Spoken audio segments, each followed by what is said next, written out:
It's a pleasure to have you join us for the news review segment. Of course, you know my name is Sweetie Abochi and I'm hosting this with... Benjamin Akakpo. We're all looking, you know, on air. Yeah. Your thing kind of looks a bit blue, but it's as dark What? as... Yeah, slightly like navy. Yeah. But it looks pretty dark from here. The camera keeps tricking. Don't be deceived. It's a pleasure having you. We have one of our guests, and we'll be joined by the other one shortly. But in the studio, Dr. Palgrave Wachidankwa. He is government spokesperson on governance and security. He joins the conversation. Palgrave, good morning. Good morning, Benjamin, and it's good to be here. It's good to have you. Yeah, it's been a while. It has. Thank you for having me. Sweetie Abochi. What have you been up to? Well, retreats, preparing for the next phase. Right. You're aware that it's election season. This morning, I feel flanked in like a presidential debate. Because we'll be hitting you from both sides. Huh? The debate that the NDC is trying to run away from, but America has already done theirs. I'm sure that we should be able to have ours very soon. The Ghanaian people deserve to know what the policies are from Alhaji Dr. Mahmoud Bawumia and the flag bearer of the NDC, John Dramani Mahama. So let's give you a minute more. I felt, though, my apologies. I felt your plans, his transformative plans, as has been put out, were encapsulated in your manifesto, just as the NDC's as well. I am all for debates. I've always been very passionate about debates, but I keep saying it's not different strokes for different folks. The same vice president, how many years ago, on 2 occasions, when they were invited for debates, he said, oh, people should go and debate the KIA, they should go and debate the nurses, they should go and debate. I mean, the last time you came here, the last time I remember hosting you, you were talking of buying tomatoes at dawn, 4 a.m. at how much? I don't know whether the rhetoric has changed, but now, if you want to go the way of a debate, I didn't bring it up, since you have brought it up. Does it make any political, you tell people to go and debate KIA and nurses and the rest. Now, when you are backed into a corner, as the analysts say, then you want a debate. I think a debate is fair and square, but no one is compelled to debate. Well, I feel that would have moved ahead. I didn't think that you're going to move into the old days of issues. Now it is old. I mean, I think old. I think that when it suits you, it's old. I think that we have moved on. I mean, the Ghanaian no, people, we'll remind you. We've not moved on. We'll remind you. I appreciate the reminder, but I think that the Ghanaian people really want to hear the voices of the 2 leading candidates. You are aware that both of them are beginning to file. We have already filed nominations at the EC. Other political parties are doing that. Parliamentary candidates are doing that.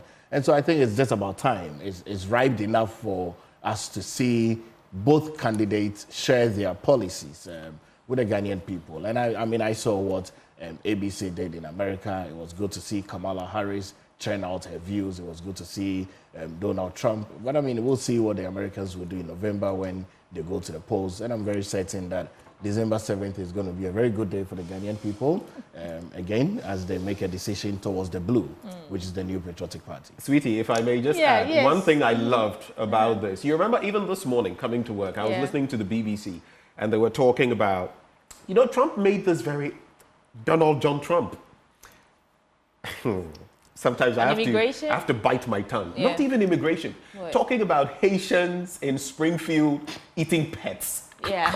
I mean, that really got me thinking a few things. And the look that Kamala gave him, like, well, hold for me. So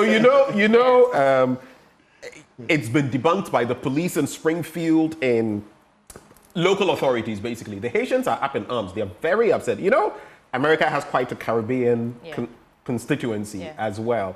So when I don't know, this debate thing, but what I was trying to point to is that in the course of the debate, if you would notice, I think Trump was fact-checked about 5 times. And later he would complain when he went to the Situation Room and all that, oh, they didn't fact-check Kamala. They did fact-check Kamala, but not as many times. It's because the guy was. So I'm hoping that if there's any debate, regardless of who is in there, that they will be fact-checking the things people are saying. Because there are a lot of untruths that are being bandied around. That there will be a system to fact check people on the spot, not later, on the spot, to check whether what they are saying is factual or not. I just hope that the flag bearers don't take this away from us. I'm actually just looking forward to the opportunity to put them all on the same platform, and then we have the vice president, running mate also as well. You know, let's get into their minds and see what it is they really have to offer. But let's get into the newspapers. Pograve, in the course of the conversation, you get to tell us exactly what's on your mind. We spent a lot of time already, so let's get into it. I'll start with the Ghanaian Times newspaper. On the front page, government orders action against galamsey, pushes regional ministers, RegSecs, to intensify enforcement efforts nationwide. Organized Labor Association, CSOs join call to combat illegal mining. That was a big one. Yesterday, we brought it to you live. And some of the reports were in the bulletin this morning. Support government to build resilient economy, maintain peace ahead of December polls, according to the Labour Minister. Alan, 2 others filed nominations to contest December 7 presidential polls. And I want to start with illegal mining. Of course, it's the biggest story in the country and the devastation that it's causing on our water bodies. That story is on page 3. Let's get into, no, that story is not, it's on page 11 rather. Let's get into it. And you read, so the government has directed regional ministers and their respective regional security councils to intensify enforcement actions to contain incidents of illegal small-scale mining within their respective jurisdiction. Additionally, the Minerals Commission is to enhance reformative efforts, particularly through ramping up of responsible and legal community mining schemes to preserve the environment and the landscape. The question is that what we're asking for? Are we asking for enforcement of already existing regulations, or are we asking that you halt all forms of small-scale and illegal mining so that we can actually deal with the situation head-on? Dr. Pograve Boachedankwa, you speak for the government. Is there a gap between what we're asking the government to do and what they're saying that they're doing to solve the problem? Well, so sweetie, illegal mining is definitely a threat to democracy. It's definitely a war that I have seen that President Akufo-Addo has been very consistent over the years in government's desire to fight against the menace of illegal mining. We have been very clear in our mind. We have had a lot more stakeholder engagement with the chiefs. We have sought to move people away from mining on water bodies. We have sought to bring in responsible mining. We have sought to bring in the alternative livelihood program for people that work within the mining environment. We have sought to also bring people to book in terms of those that are continually perpetuating the acts of illegality. Yes, the problem persists. Absolutely. And so my proposed solutions, and I've shared this on various platforms, is that almost immediately government should be able to, beyond asking the regional ministers and RegSec to get into the fields and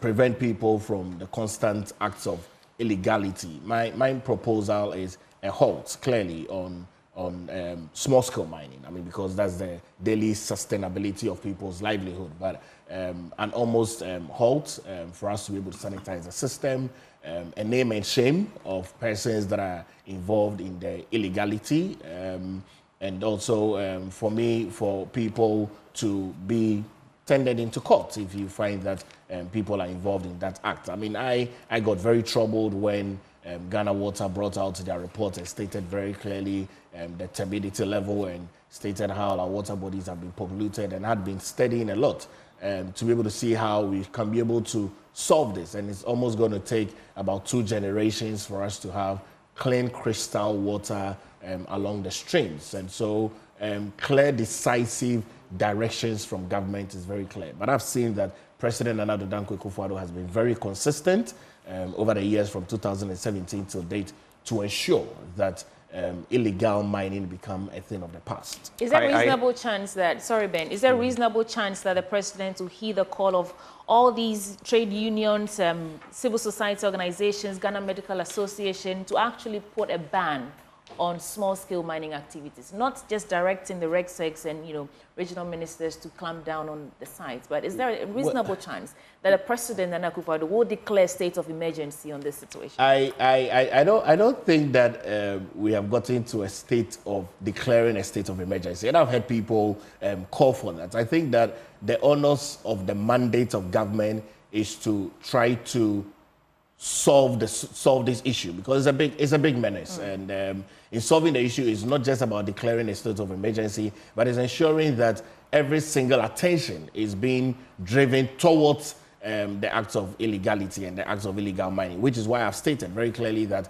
I found President Akufo-Addo Akufo-Addo to be very consistent in his conversations along illegality, in his conversations along people moving away from mining along water bodies, in his conversations along ensuring that people that are involved in the acts of illegality in terms of mining are brought to book, in conversations around naming and calling. And I mean, I come out from a school of thought where I feel that people who are involved in that illegality should be named and called, and people that need to be taken to court should be taken to court, because we cannot all be at the whims and caprices of people's irresponsibility, which is why our government has sought to continually ensure that there is responsible mining, which is why our government has continually sought to the alternative livelihood program, which is why our government has sought to reclaim lands that had already been mined over the years. And so this is coming at the backbench of a lot more works over the years. But I've seen President Akufo-Addo being one of the leaders of being extremely consistent in his conversations around illegality. So I have quite a number of things to say on this. You know, sometimes I am sorry, but when I listen to people in government speak, I get disheartened, and sometimes it irks my spirit. You say it's not yet time for us to declare a state of emergency. I don't know whether you realize where we are in the fight against galamsey. We have sustained major losses in the fight against galamsey. Turbidity levels are higher than they've ever been. We have so many problems. The Ghana Water Company Limited is telling us processing water is becoming more and more difficult. Where they would have been getting about 90%, now we are getting 40, 50%, in some cases 30%. There's an abundance of illness. People are contracting diseases, kidney disease, liver disease, all kinds of diseases on the back of galamsey. Babies are suffering all kinds of mutations on the back of galamsey. And it's not yet the point where we should declare a state of emergency. That's my first point. Now, you talk about the fact that Nana Addo Dankwa Akufo-Addo has been clear, he has had clear, decisive action, and he's been consistent on this matter. Where's the consistency? Consistency that doesn't show in results. I am host of this show. If I were to come every day and not deliver, what do you think would happen? I'll be taken off the show. Reality, bottom line. That's how it works. You can't tell me, oh, I prepared so well to come, but whenever I come, it's a no-show. I'm unable to perform. That's not how it works. So I want to ask you a very simple question. You say we should name and shame the irresponsible people. Name and shame whom? Palgrave, whom are we to name and shame? People in your government, and some of you likely know them, are engaged in galamsey. Have you seen the Fourth Estate's report in recent times? Have you seen the names mentioned there? Again, we are talking about Chairman Wuntumi on the Tano River. Have you seen them? Have you named and shamed to talk about name? Whom are we naming and shaming? Whom? Palgrave, whom? Well, you know, I don't think Palgrave wants to answer that question, so maybe we can move on. But maybe we should usher in like the Bongo MP, Edward Bauer, made mention of yesterday, especially on the back of Napo's comments that, you know, galamsey, we are not going to shoot to kill anybody. They are Ghanaians. That we should deal with it the same way we deal with armed robbery. If an armed robber is apprehended in some places, I'm not supporting mob justice, but I'm saying that the way we treat armed robbery, no one comes to defend you. Maybe we should get to the point where we treat galamsey that way. Let's bring in the Member of Parliament for South Dai, Roxanne Nelson Dafia-Mekpo. Roxanne, thank you for joining. It's my pleasure. It's been a while. It has. And it's my pleasure to be here. All right. It's been a while. Indeed, yes. I mean, before you join the conversation, we were talking about this galamsey menace and the call on the president to declare state of emergency because of how, you know, we are in a crisis. And government spokesperson is of the view that we haven't yet reached that point. So what do you think? Are you adding a voice to the call that the president should, as a matter of urgency, declare a state of emergencies, put a ban on all illegal and small-scale mining activities so that we can tackle the situation head-on? And then we get into other stories. First of all, thank you for the opportunity. Let me say good morning to my constituents in Pekik, Balik, Tongo, in Southern. One, the government or the president is incapable of fighting galamsey. He is. As far back as July 2017, when he was engaged with this matter as a new government, he swore to us that he would fight galamsey to the extent that he would put his presidency on the line if he fails. Now, 8 years on, the debate is what he meant by he would put his presidency on the line and what were the standards we were to hold him to in gauging his success or failure rate in terms of fighting galamsey. But we've pumped colossal amount of money as a state in fighting this menace. But we haven't succeeded. Why? Because majority of the perpetrators somehow have some affinity or alignment with government or are government appointees. Okay, so hold it right there. I have to take you on as well, Yes. because this galamsey thing, while we will lampoon the MPP, don't come here and sound as though the NDC, members of the NDC were. We've also seen what happened during your tenure, and we know that some of your members have also been neck deep in galamsey. So let's paint a proper picture. It's not as though when the NDC was in power, or if you ever come to power, same will not happen. That is why we must deal with this from the policy standpoint and hold everybody accountable. Politicians have been playing ping pong with us. Our environment is going. I'm a politician, and I'm speaking as a member of parliament. If you want to listen to me, that would be fine. But we speak of the people who are entrusted with the executive power of state to exercise, whether NDC or MPP. That is not my point that I'm making. I am saying from 2017, a certain leader of this republic swore to us that he is minded to fight the galamsey and nip it in the bud and deal with it in such a way that it will not become a developmental issue, and that he was ready to put his government on the line. I mean, it's a phraseology in English. If anybody says, I'm putting my neck on the line, it means I'm ready to be executed if I fail in a certain agenda I'm setting for myself. So, Akako, I beg you, I am not doing an MPP versus NDC performance in terms of fighting galamsey. That is why NDC was removed from power. So we are dealing with a government that came to office freshly in 2017 and swore to us and gave us an above average promise. Deploy military men, move them from the barracks to go to the hinterlands. But I'm saying the bottleneck in that approach was that the people who mainly were the perpetrators were discovered to be people who were aligned with government. So they couldn't deal with the problem. They had to come back. You recall, to the extent that there was a lot of ministers, a multi-ministerial committee put together, okay, headed by the then Lands and Forestry Minister, Lands and Natural Resources Minister, Peter Amewu. What did he do? When they led the initial stages of the fight against galamsey, the record is that they recovered as many as 450 excavators. As for the graders and the other equipment or heavy equipment. So, Roxanne, the point is... Hold on. You've asked me to contribute. Yes, but we don't have all the time. That's why I'm asking you to go. My contribution is that even the excavators that they took from the people, today we cannot find them. And excavators are not taxis. They are not motorcycles. They are not bicycles. They are monstrous equipment.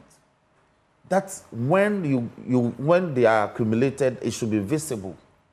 Today, we can't find over 450 excavators. So somehow, the excavators have been returned to the people. That is why the degradation continues. Right. So the government must go.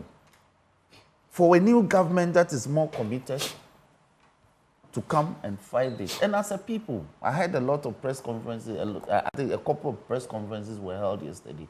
Even civil society are back on this. Organized labor is also back on this. It's a host of them. It's a host of but people the point adding is their that, voices. But the point is that if you read Article 31 of the Constitution, the declaration of a state of emergency shouldn't involve the entire country. The Constitution enjoins the president to declare a state of emergency in an area where he thinks that the security of the state is threatened. And so if there are identifiable areas in this country where the environmental degradation, where the galamsey menace threatens the livelihood of the people to the extent that farmers can no longer have access to their farmlands, that becomes a matter of national security. In any case, the government just declared, if you are aware, that we are a nation faced with food insecurity and that they need in excess of 700 million Ghana cedis. So it's a no on the declaration of a state of emergency. So declaration of state of emergency is in order. How about, the call for it is in order. Right. Because as a nation, you have declared a state of food insecurity. You have deployed soldiers to our borders to go and police the borders so that grains that are produced in this country cannot be taken out to other countries, even for purposes of export. You want to maintain the grains that we have produced because there are insufficient levels are being produced. All right. Because farmlands have been degraded. State of emergency, yes, but it must be in certain localities. Yes. Where maybe the identified areas is at its fiercest. Thank you. Benjamin, let's get into it. I can do some quick run through the Ghanaian Times newspaper. Give up hope and take action. The ultimate December destination, a fusion of festivities. There was a story about campaign financing. Let me get into this a bit. Campaign financing monitoring project launched, a project aimed at monitoring and reporting on campaign spending, abuse of incumbency, and campaign financing ahead of the December 7 general election was yesterday launched in Accra. The 10-month project is an initiative by the Ghana Integrity Initiative in partnership with the Ghana Anti-Corruption Coalition and the Center for Democratic Governance, and it aims to generate empirical data on the evidence of campaign financing activities and to increase public awareness of the role of money in elections and the current campaign financing regime. And that's the last story I'll do in this newspaper. I'm not sure if this is a bit too late, but it's just 3 months to elections. We've already started pumping money. Politicians have already started pumping money into the system because it's election. And I mean, it's connected to galamsey. We know that most of... I didn't want to comment on this and say that, but it's I mean, it's just 3 months now. Too little, too late. Right. And whatever they will do, they've already done, they are doing, and they will do in the elections. I think we are too soft on these matters, but I guess... when you mention Kenya, then people think you want to turn the country upside down. In all these countries, Bangladesh, where that lady had to run to, India. If you go to, is it what used to be Burma? And if you come to other countries, Myanmar, that is it. That's Burma. Kenya, yes, Myanmar, now Myanmar. It used to be Burma.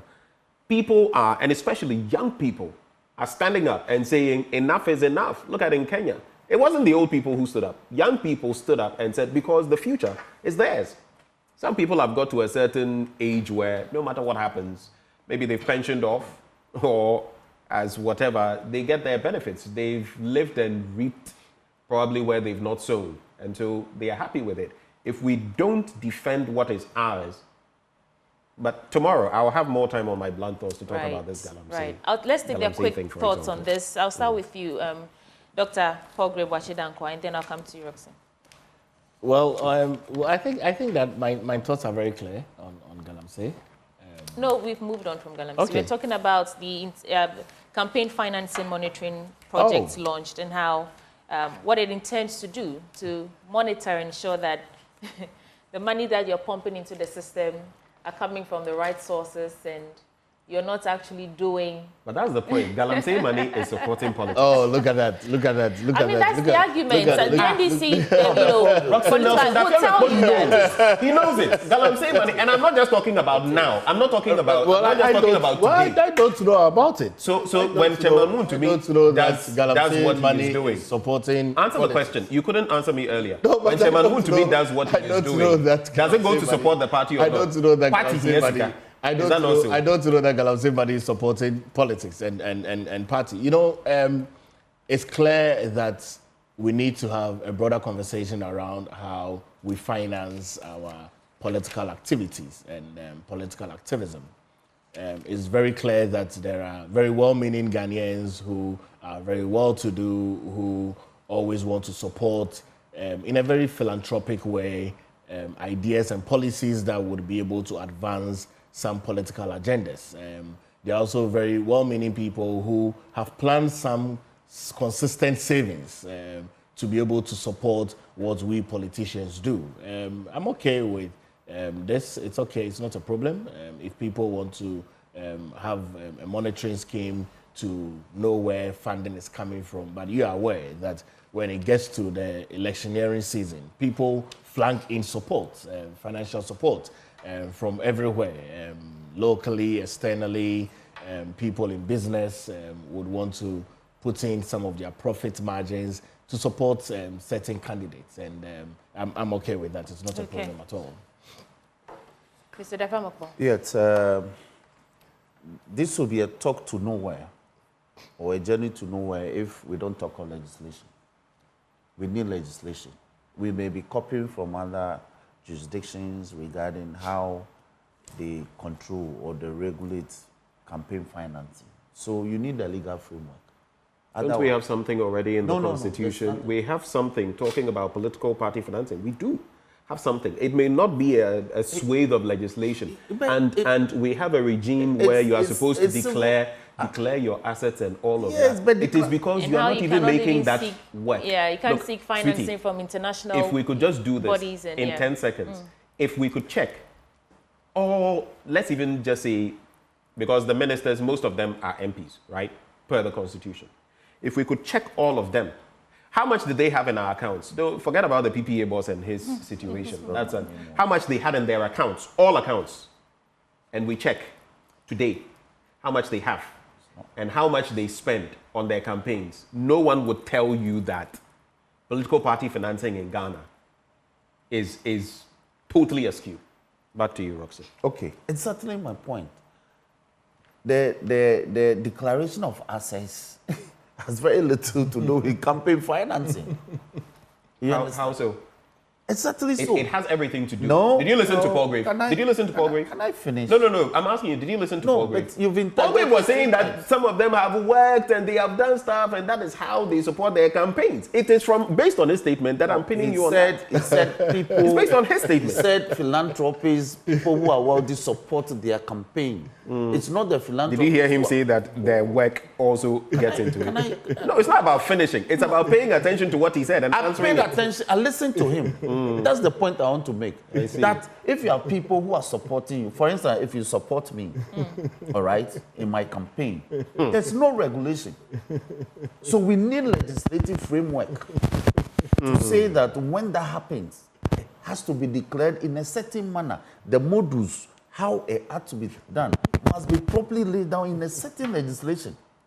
But I think the point Ben is trying to make, and I agree, is that there are not just asset declaration. There are laws in this country that prevent you from getting financing from international bodies because of the influence it can have on you, which is why when John Dramani Mahama went to the Russian oligarchs, which laws? There are laws that I cannot, on the top of my head, you cannot get funds from it. That is why when the NPP organized that fundraiser in the United Kingdom, it came under scrutiny because the question of who is providing such huge amounts of money to finance your campaign activities. I've asked you to quote the law. I'm saying that there's no are you saying there's nothing that talks about, for example, foreigners supporting political when you talk about gifts and tax laws? No, I'm asking you. Is there nothing on that? No, there's nothing checked. There's no legislation on political campaign financing. There's no legislation. There's no substantive legislation. So that is where we are. So we all need... You mean there's no legislation or there's no substantive? There's no substantive legislation. Exactly. Don't tell me there's no legislation. There's nothing. But if there's no substantive legislation on political campaign financing, how are you going to check that? So we need the legal framework, first of all, in place. Then, otherwise, if you talk about tax, which is a gift tax, when somebody receives a gift in the form of a donation, yes, tax people are supposed to check that. But how do you declare that if the person doesn't file it? So there's a need for substantive legislation on campaign financing, so that when it is the campaign season, there are regulatory frameworks that must guide you in how your campaign is financed. When somebody donates 10,000 T-shirts to me or 1,000 T-shirts to me, there's no legislation that should declare that. You understand my point? But that is the financing. That is how it comes. When somebody gives me his speaker to brand, to use for the rest of the campaign, that is financing. The person has brought a material donation to support the campaign. That is financing. There's no legislation that says that should be declared in a certain manner. I will get back to what I'm referring to, but at least I've seen something that I want us, at least for policy moving forward, we can look at.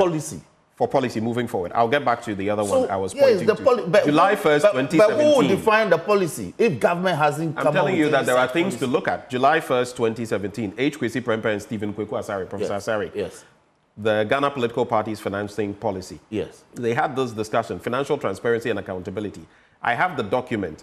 I just saw this. That is I will share it. I will share it. That is no law. That's the point. Roxanne, are you listening to me? I'm listening. We are insisting if you listen, there's no law. That's the thing. So if somebody breaches that policy, it is a journey to nowhere. It's not a policy that is bound on any person. Are you going to listen now? Okay, hold on a second. Just hold for me. I started by saying that I will go back to what I was referencing. But that even if you are talking about policy moving forward, this can be a source. That is what I'm saying. If you don't, I will share it with both of you. How are you bound by? I will share it with both of you because we've done some work. And you can. It's something that this is for the Ghana political parties financing policy, right? And just before I get to the actual bit where I want to read to you, it says the provision governing political party financing in Ghana are contained in Chapter 7 of the 1992 Constitution, Article 55, and the Political Parties Act 574. The following are the key features of the legal regime for political party financing in Ghana, and I'll just pick on two. One, private financing. Only a Ghanaian citizen may make a contribution or donation to a political party registered in Ghana. Let me skip to the part where it says, political parties shall be required by law to declare to the public their revenues and assets and the sources of those revenues and assets. Let me again skip to the part where it says, and I'll share this with you as well. This is in the Constitution. So the argument is as for Chapter 7. That was what I was going to get. But I said that these ones, if they are saying there are no policies. So let's settle that there are laws on how you get your money to finance your campaign. Okay, great. So let's move on to your paper then. No, let's do Roxanne's paper. Then we'll do Paul Grave and mine. Mine will be last. Okay. Roxanne, which paper?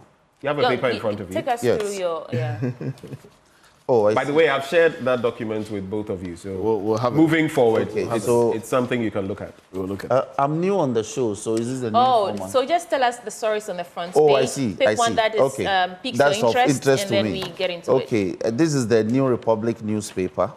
It has the motto revealing the bloodlines.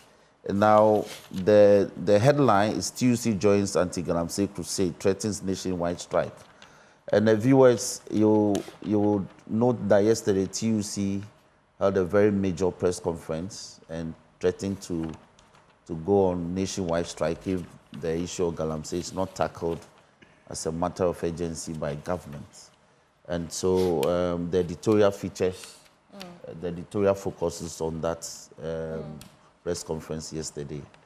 Actually, on NDC. It says the crisis of galamsey in Ghana and the inept MPP government's approach in tackling that.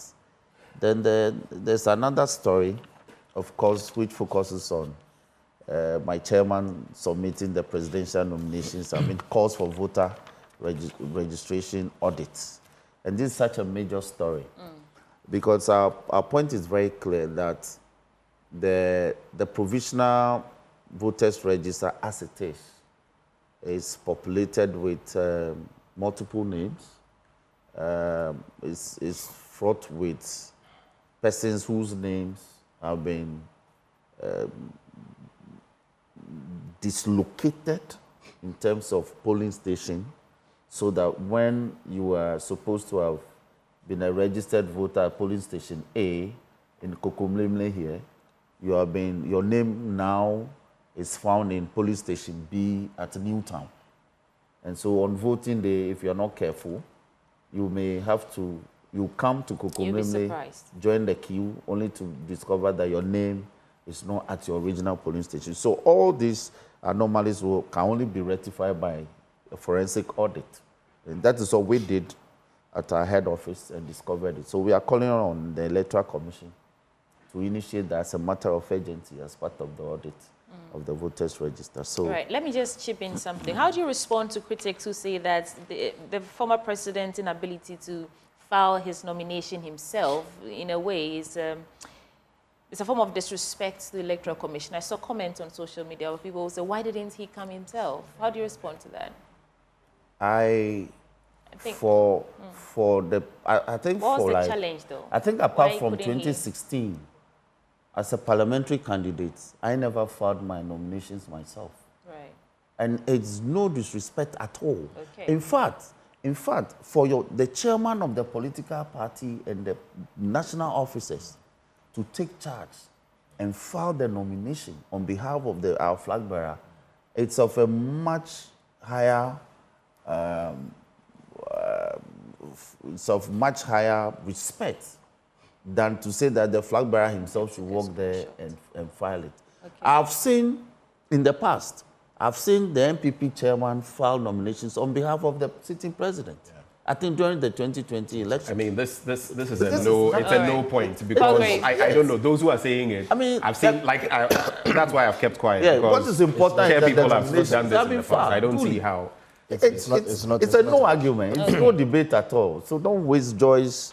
It's always good to see. Let's get into your paper. It's always good. But maybe before we get there, there's a story on the front page. No, I just want to take the caption about our stadia not being fit, and CAF now saying that we have to look for other stadia, most likely closest Nigeria or Cote d'Ivoire. And I think it's a big shame. I don't recall ever. Me. I always say that I'm not a repository of all knowledge. So if anyone recalls, tell me. I don't recall an instance where we've got to this point, where we can't use our own stadia. And like maybe a Niger that has issues, political war issues, among others, we have to go to another country. Like the last match, Niger and Ghana had to play in Morocco. Yeah.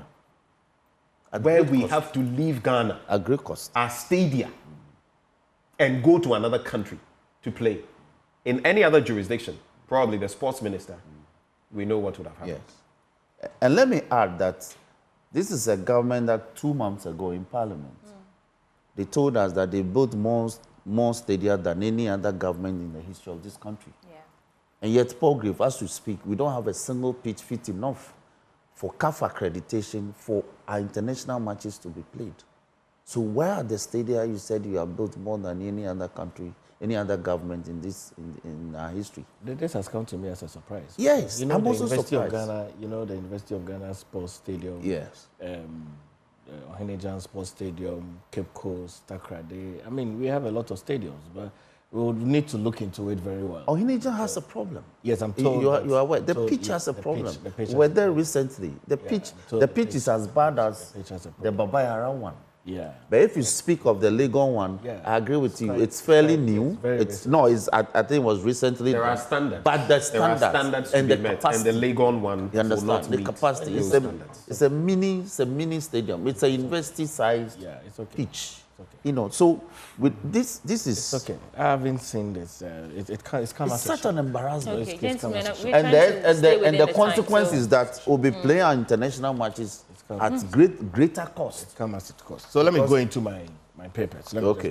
So on the front page of the New Independent, Alan files presidential nomination to become Ghana's next president. declare state of emergency on all water bodies. Media coalition against galamsey warns. I will secure another victory for MPP. Lydia Seyram Hassan is very confident. Police approved NDC's September 17th protest against the EC. Prem Park launches nationwide campaign to expose corporates engaging in galamsey. Yes, so editorial is the EC must treat irregular voters transfer cases seriously, and I think that most of the major issues have been tackled upon. But maybe I'll just take the police approves NDC's September 17th demonstration. The Ghana Police Service has approved the Opposition National Democratic Congress planned demonstration against the EC on Tuesday, 17th September. The General Secretary of the party, Fifi Fiave Kwete, revealed this in an address to the media at the EC headquarters after a meeting between the leadership of the party and the Accra Regional Police Command. Mr. Kwete said that the Regional Police Command agreed with all the proposed routes for the demonstration, and he noted that the party sought confirmation of the exact starting point and end point of the demonstration, which was agreed upon. Well, I think that it's okay. The Ghana Police Service is doing their work, allowing democracy to be the beacon, and ensuring that the NDC have a peaceful demonstration.